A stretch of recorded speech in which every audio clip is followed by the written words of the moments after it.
During the cake-cutting ceremony at my 35th birthday party, my husband abruptly got up in front of every guest and gave me a hard slap across the face. "Stop this drama, you stupid," he yelled. "I find you objectionable. Walk away from my life. I am going to wed my assistant." My mother-in-law comforted her son as the room went in shock. I chose to exact retribution. In a few days, they were both arrested. Hi everyone, Maya here is 35 years old. I graphic designer residing in Austin, Texas. Sitting here, considering my life, I find myself thinking about the roller coaster trip it has been on. Just yesterday, I was getting ready for my 35th birthday celebration, which was meant to be a happy, laughing, loving celebration. Rather, that evening became one that transformed everything. I was conflicted as the day my birthday was approaching. Though deep down I felt something was wrong, I wanted it to be flawless. For weeks, my 7-year partner, Daniel, had been aloof. Sometimes I would find him engrossed in contemplation, gazing out the window as though he were searching for something he couldn't discover. "What is happening in that mind of yours, Daniel?" I recall wondering. The evening the party was scheduled arrived, and I was nervous. As my friends and relatives assembled at our house, I wanted everything to be absolutely right. Arranging decorations, choosing the ideal cake, and ensuring everyone had enough food and drink had taken me hours.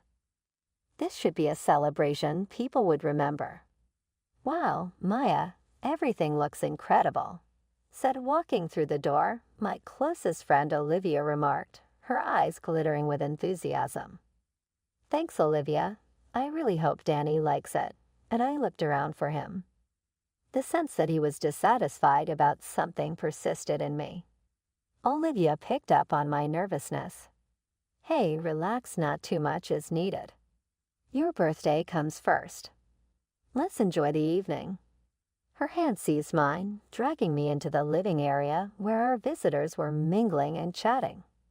I saw Daniel talking with his sister, Lisa, as I moved across the throng. He appeared talking and giggling at something she said. I realized I might simply be paranoid. But Daniel's laughing stopped and he turned to me with a tight smile when I went to meet them. "Hey, sweetheart. Happy birthday," he said, but I could feel his tone lacking connection. "Thanks. Are you having enjoyment?" "Try to sound happy," I asked. "Yeah, sure," he said, staring off from me. My heart dropped. Daniel's mother, Helen, showed up shortly afterward, and her presence immediately drew criticism. "Maya, dear, for the tablecloths you should have chosen another color. These simply collide with everything," she remarked, her gaze darting about the room. I lied and pretended to be happy. "I thought they added a good touch. Thanks for the comments, Helen." I tried to concentrate on the good as the evening progressed, but Daniel's detached attitude and Helen's continual criticism were beginning to weigh strongly on me. I chatted casually with my pleased and enthusiastic parents about celebrating another year. "Honey, you really have done a fantastic job." My mother hugged me passionately and added, "We are quite proud of you." "Thank you, Mom. It means a lot," I said, but my head was still on Daniel. I became excited at the time it came time to cut the cake. Everyone's happy voices were motivating me, but suddenly Helen interrupted just as I was ready to cut into the exquisite work. "Maya, dear, why would we not carry on the family legacy? We ought to respect our customs." Inspired by the joyous mood and the encouragement of my friends, I answered, "I appreciate that, Helen, but I'd like to do it my way tonight." Daniel got up quite suddenly at that point. He scowled at me, and the laughter subsided. "Stop this drama, Maya," he yelled, and I stopped, feeling all eyes on me. "I like you less these days. Leave from my life. I am to wed my assistant." The words strike me like a gut-grab blow. The room went quiet, and I felt shame burning on my cheeks. Stunned, I stood there trying to understand what just happened. How could he say that frontally to everyone? I turned first to Helen, who just nodded in agreement with Daniel, then at our companions, whose expressions combined amazement and incredulity. Tears running down my cheeks, my heart raced as I turned and rushed upstairs. I thought the walls were squeezing in on me. Not able to breathe, I dropped on my bed. A quiet knock on the door moments later. She softly whispered, "Maya, it's me, Olivia," opening the door. She hurried to be at my side and encircled me with arms. "Oh God, are you all right?" It's unbelievable that he achieved that. "I'm not sure, Olivia, what happened." I sobbed, thinking we were content, but the weight of treachery crushed my spirit. "Maya, pay close attention to me. That is not good. You must depart from him. He has been dictating you for some length of time." Olivia replied forcefully, drawing back to meet me in the eyes. "This is not one time. This is not simply." Her words let me realize that I had been neglecting the warning signals for far too long. I considered all the times when Daniel's quips had cut too close, when he had discounted my emotions, and how I always felt as like I was treading carefully around him. "I cannot just leave," I murmured, shaking my head. "He's my hubby. I love him." "But loves you?" Olivia asked in a gentle voice. "You deserve far more than this." Sitting in the darkness of my bedroom, I sensed a flutter of something fresh. Perhaps it was time for me to take back my life after too long of victimhood. I saw a woman weary of being treated like a doormat as I fixed my reflection in the mirror. I said, resolve building inside me, I'm going to figure this out. Starting to arrange my next relocation, I realized it would not be simple. A strategy started to develop in my head as I cleaned away my tears and collected ideas. I would not allow Helen or Daniel decide my future anymore. I was prepared to expose the truth, to rebel, and to recover my authority. I had no idea this was only the start of a road towards self-discovery and empowerment. I had to face the gloom all around first, though. Days after that terrible birthday celebration, my head spun with a range of feelings. Above all, I was determined. I was also sad and angry. "I don't like you anymore," Daniel said, and those words kept coming back to me. "I want to wed my assistant." Though they felt like a dagger to my heart, those words also kindled fire within me. Blinded by love, I came to see I had been living in a bubble, and it was time to confront the hard truth. "Maya, are you good?" When Olivia visited several days later, she inquired. Sitting in my living room, the remains of the party still strewn all around. Though I had tried to tidy, the decorations seemed like agonizing reminders of what had transpired. Feeling the weight of my circumstance, I said, "I'm not sure, Liv. I keep mentally going over everything.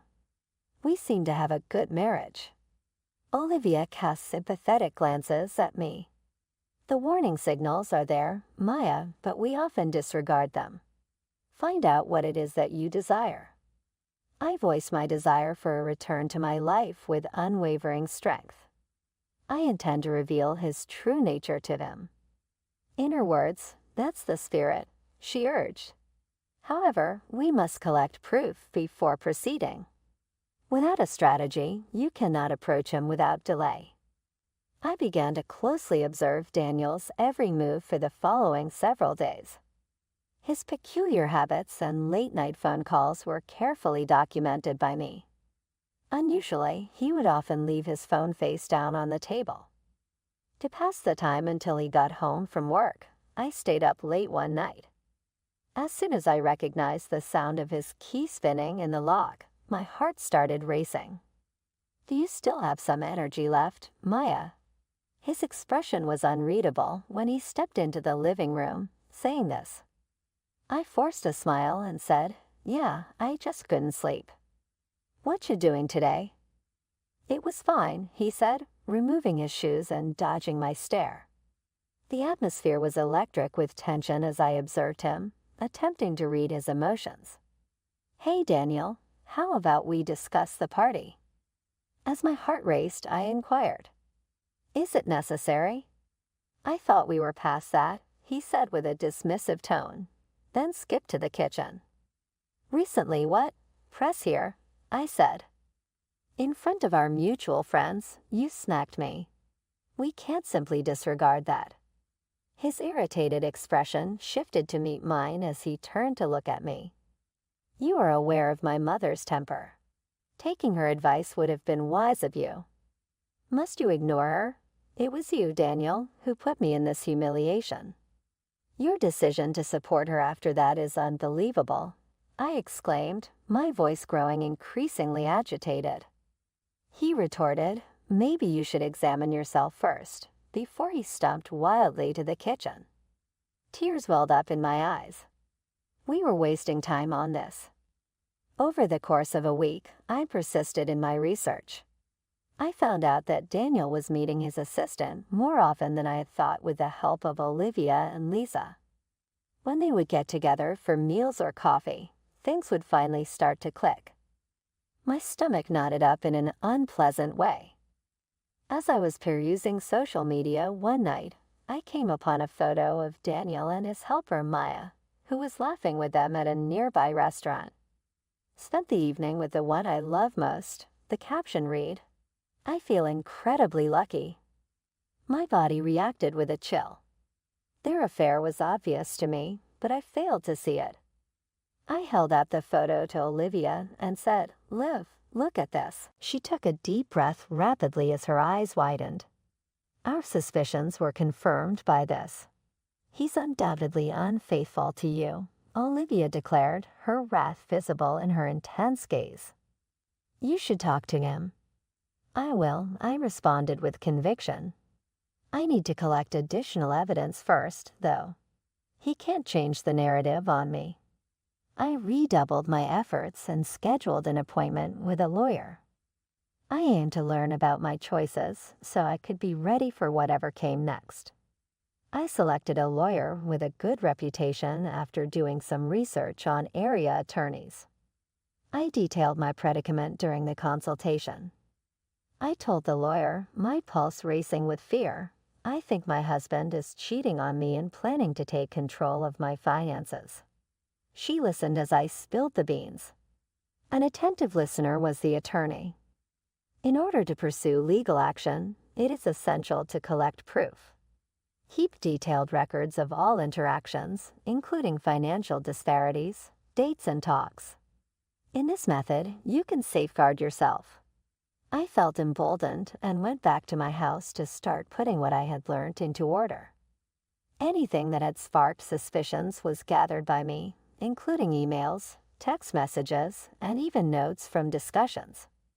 Everything was fitting together, and I could see my inner fortitude growing. Daniel came in one night as I sat at the kitchen table, looking over my notes. Seeing that I was still awake startled him. "Working late?" he inquired, his tone slightly tinged with contempt. "Simply reviewing some details," I responded, maintaining an impartial tone. "What?" he asked, drawing nearer. As a diversion, I tried to explain that it was only a few personal projects. He squinted. "You've been behaving strangely lately. You want to tell me something?" "No, nothing at all," I responded, trying to smile. "Just loving my birthday presents, you know," he said, but as he turned away, I could tell he was not convinced. I had to exercise great caution. Though the suspense was strong, I was no more the knave lady I had been only few weeks ago. I was prepared to grab back, to recover my life. The components in place let me get ready for the confrontation. I understood the truth would surface and that there would be no turning back once it happened.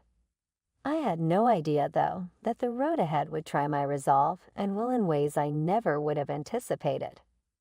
The days melted into a haze of preparation and data collecting, and I felt both nervous and empowered. It was time to address Daniel on all I had found. Though I had to do it, the idea makes me shudder down my spine. I owed it to myself to advocate for my truth. After a demanding day of compiling more data, one evening I determined this was the evening. After work, Daniel had a meeting. I intended to confront him right away when he got back. I inhaled deeply, working to slow down my beating heart. I was waiting for him in the living room as he came through the door. His look changed from surprise to uncertainty upon seeing my austere manner. "Maya, what's going on?" Locking the door behind him, he questioned. Rising, I gathered all my will. "We need to discuss, Daniel," I insisted strongly. "Regarding what?" He was defensively minded already, but I persisted. "About you and Maya." Knowing of the affair, I watched his face lose color. His mouth widened somewhat, stammered, "What are you talking about?" Pulling out my phone, I showed him the social media photo of Maya and him. You assume I wouldn't find out. You have been dishonesty toward me." His eyes sharpened as he straightened himself rapidly. "Maya, you are drawing premature judgments." "That is only a pleasant supper," he murmured, trying to turn away. "Friendliness? Particularly true. You would have me believe that. You are advertising your relationship with your helper on social media and married to me." Though my voice was trembling, I would not waver. I cut him off when he said, "Look, I can explain." "Explain what?" "You had intended to be leaving me for her. From my company, have you been pilfering money?" Now the words were flowing out, each one a release of pent-up resentment and betrayal.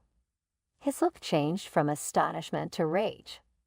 "Maya, you have no idea what you are talking about.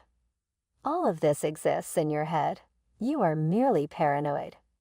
"Paranic? That is the term you use?" "I've evidence, Daniel. You are much above your level, and I will not allow you control me anymore." I answered, my voice building force.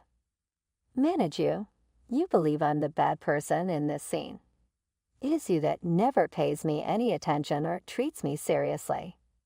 Furious, his face reddened, he yelled. I retreated. The weight of the confrontation was too much.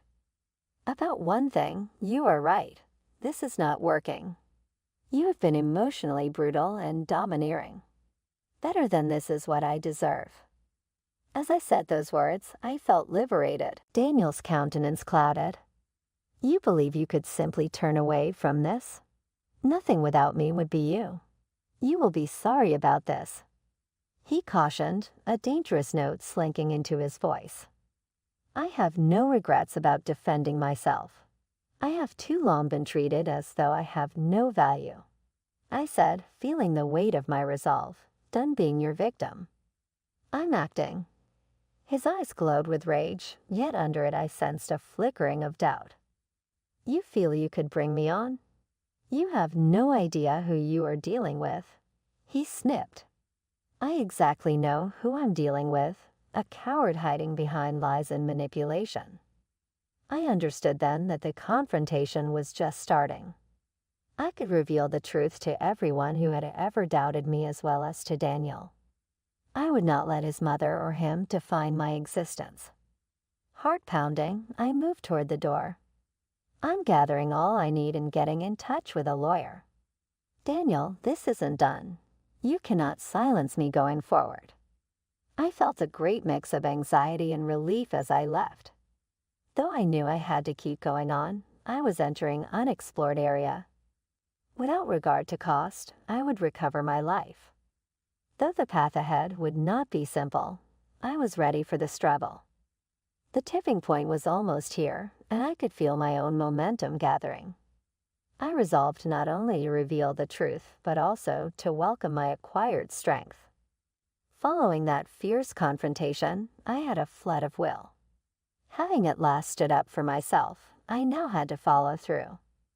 The next day, I met with my lawyer to explore my alternatives in depth. Sitting in her office, I could feel the weight of the earth easing off my shoulders. "Maya, you really should compile as much proof as you can. You brought up disparities in income. Her eyes trained on me, she questioned. Indeed, I believe Daniel has been misusing funds from my business.